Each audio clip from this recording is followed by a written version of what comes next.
बेटा हमने जो नॉमेनक्लेचर पार्ट 1 में जहाँ तक किया था, it was that how to use suffixes and prefix.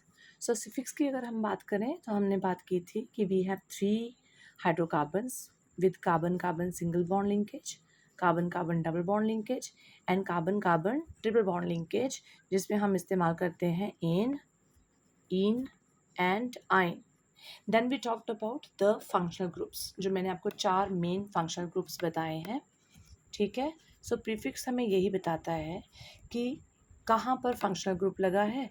और एक और चीज़ बेटा कि जो आपकी कार्बन चेन है उसमें आपके पास कहाँ पर अल्काइल ग्रुप्स लगे हैं।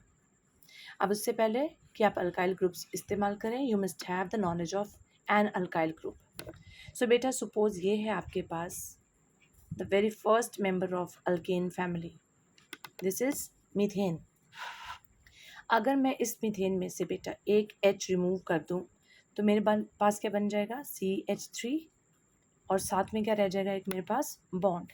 इसका मतलब क्या है, that this group is ready to attach with a carbon chain and now this will be called as methyl. अब इसका नाम मीथेन की बजाय क्या हो जाएगा, मिथाइल। सो इसका how we can write it out, CnH2n+2, this is the formula for alkane. Okay, if I remove one H from this group, what will I get, CnH2n+1, and साथ में क्या आ जाएगा बेटा, एक बॉन्ड। नाउ ये जो group बना आपके पास, this is called as an alkyl group, and this alkyl group will be attached with the carbon chain as the side chain, which is called as substituent. ठीक है, we call them substituent which are attached with the main hydrocarbon chain. अब हम देखेंगे बेटा rules, certain rules जिसके साथ आप nomenclature assign करेंगे। Rules to write the IUPAC names. सो बेटा सबसे पहले आता है कि सपोज आपके पास कोई कंपाउंड है, organic compound, and this is the carbon chain. I am writing some substituents also. अब according to the very first rule आपको वो कार्बन चेन सिलेक्ट करनी है बेटा which will be the longest one. और एक बात को ध्यान में रखना है, this longest chain can be straight और it can be bent. So अगर मैं यहाँ से स्टार्ट करती हूँ, सो 1 2 3 4 5 6 एंड 7, एक मेरे पास ये चेन है। If I start from here 1 2 3 4 5 6 7, again बेटा मेरे पास वही चेन बनती है। ठीक है, अगर मैं यहाँ से स्टार्ट करती हूँ, if I choose only straight chain 1 2 3 4 5, so this will be the best chain.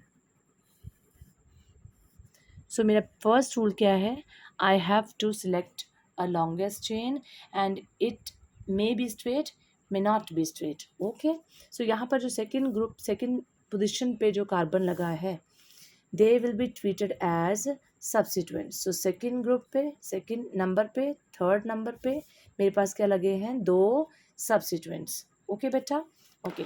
उसके बाद हम चलते हैं कि जैसे ये मेरे पास कंपाउंड है, ओके, विद 5 कार्बन एटम्स।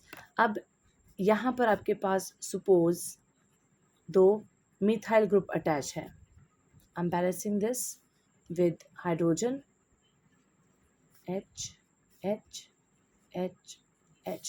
सो बेटा अब मुझे करनी है नंबरिंग इन सच अ वे कि एक तो मेरी कार्बन चेन लॉन्गेस्ट रहनी चाहिए, दूसरा जो मेरे पास सब्स्टिट्यूएंट्स हैं they must get the smallest number.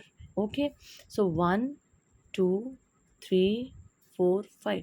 बेटा अगर मैं इधर से नंबरिंग कर रही हूँ, सो मेरे जो सब्स्टिट्यूएंट्स हैं they are getting number 2 and number 3। If I start the numbering from this side 1 2 3 4, तो जो मेरे सब्सिट्यूएंट्स हैं इनको नंबर मिल रहा है बेटा 3 and 4. So obviously the upper one is correct, क्योंकि अगर मैं इधर से स्टार्ट करती हूँ बेटा लेफ़्ट टू राइट, सो जो फर्स्ट नंबर आ रहा है that is number 2 and number 3. और अगर मैं इधर से स्टार्ट कर रही हूँ तो जो फर्स्ट नंबर आ रहा है बेटा that is number 3 and then number 4. So this is the correct one. How to name it then, how to name it. So second पे मेरे पास क्या है, मिथाइल ग्रुप. थर्ड पे भी मेरे पास क्या है बेटा, मिथाइल ग्रुप. सो जब मेरे पास दो सेम ग्रुप्स लगे हैं, सो मैं इनको लिखूँगी 2, 3. अगर 2 groups are there I will attach di. अगर 3 सेम ग्रुप्स प्रेजेंट हैं मैं लगाऊंगी ट्राई. और अगर 4 ग्रुप्स अटैच हैं I will use tetra. Okay बेटा, सो यहाँ पर क्या आ जाएगा, 2, 3 di methyl. And what is the chain, 1 2 3 4 5 pent plus ane, it is pentane. 2, 3 dimethyl pentane. This is the name of the organic compound. Next rule. Suppose I'm again taking the chain of 5 carbon atoms. यहाँ पर मेरे पास bromo group present है and here is chloro. अब बेटा मैं alphabetically जो है अपने सब्सिट्यूएंट्स को देखूंगी. सो जो अल्फ़ाबेटिकली पहले आता है बेटा उसको स्मॉल नंबर मिलना चाहिए. I will